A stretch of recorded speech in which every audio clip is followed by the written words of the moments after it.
Hello, I'm Parm Eftekari, the co-founder and EVP of Research for the Government Technology Research Alliance. I'm here with Chris Poulin, the Chief Strategist at IBM. And we're here at the Secure Gov Council meeting. And Chris, I was wondering, we've been talking for the past couple days about securing the IT ecosystem. And in a nutshell, the takeaway has been we went from a complicated environment to an even more complicated environment.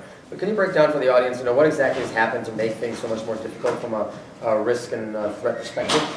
Well, I think so you brought up the first point, which is complexity, of course, is the thing that's complicated the whole ecosystem in the first place. But there's two other factors. One of them is budget. So obviously, the government is going through a budget crisis, and there's a fiscal cliff coming down the line too. So that's going to complicate things as well. So we're, like any place, we're being asked to do more with less. So that's number one. But number two is that the new technologies that are coming out they have the promise of helping us with budgetary problems. So mobile obviously has the promise of commoditizing what we do with our IT infrastructure, which is fantastic. It will help government agencies to do more with less. However, they're concerned about the security aspects. And part of the problem with the cloud is that nobody really knows what the security ramifications are. Particularly when we're talking about giving control over to somebody else who's managing the IT infrastructure. Right. There are legal concerns. How do you offload your responsibility? You really never can offload your entire responsibility. What are the risks?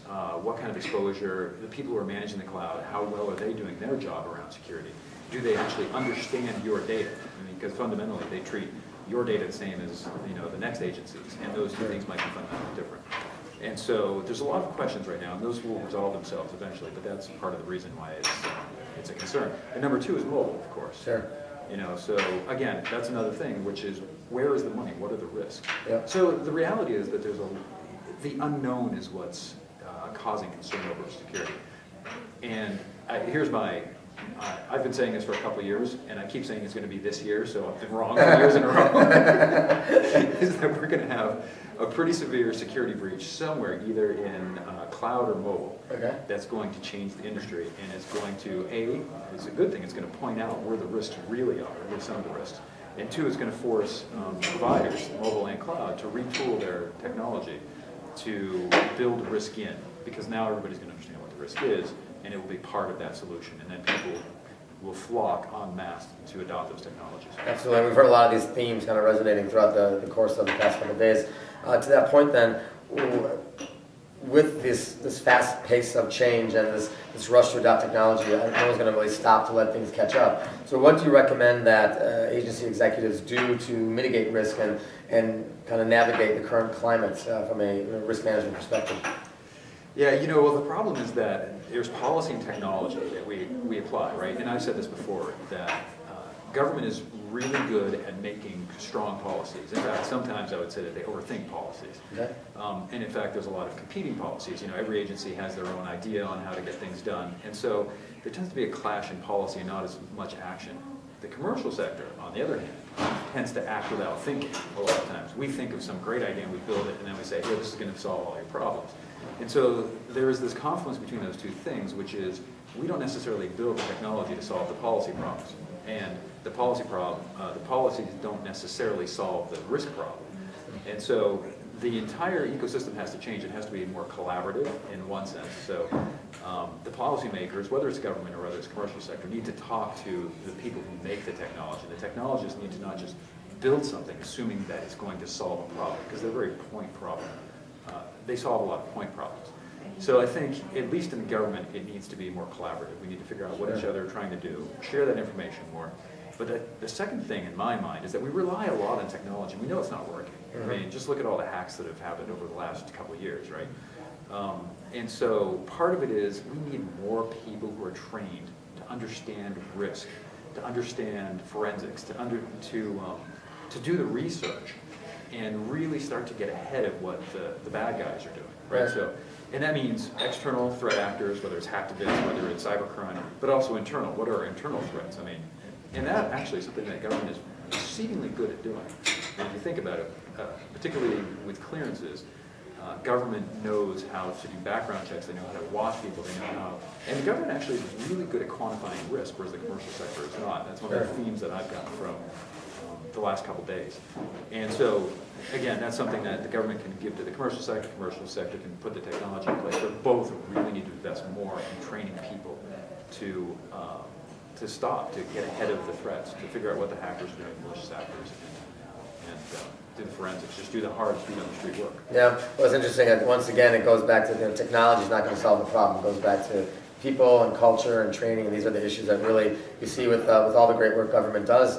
Still one guy, you have the WikiLeaks incident, right? So, I mean, it really goes down to the people in the organization and kind of the impact that one person had.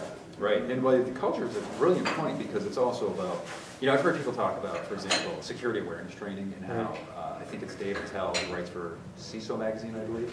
He wrote this piece that said, that doesn't work, don't waste your time on it. And that's true only because security awareness training is not very well done. It's not a cultural shift, that's basically a checkbox item. Right.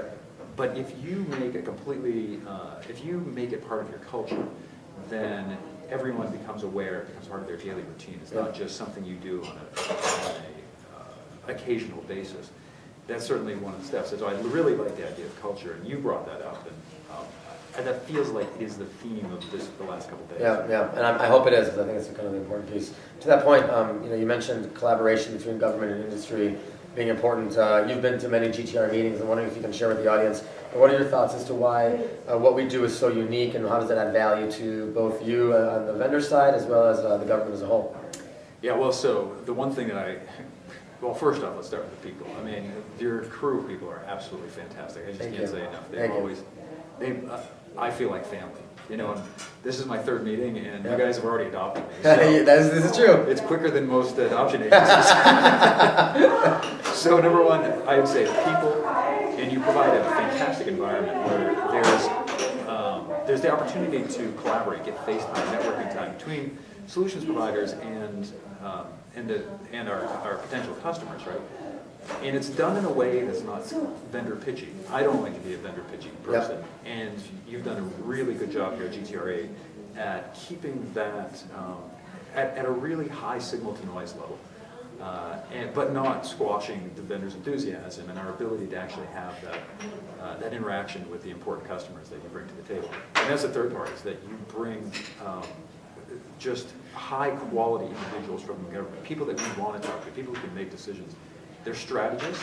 Yep. They're not necessarily technologists, which is exactly what we need. We need to talk to the people who are thinking about the big picture and how they're going to solve some of these big problems. Exactly. And hopefully what that leads to, and we always hope, and it does, is to have a subsequent meeting, and then we can start talking about the hows and getting into the technical aspects of things. But that's not this is about big picture thinking, and it works very well.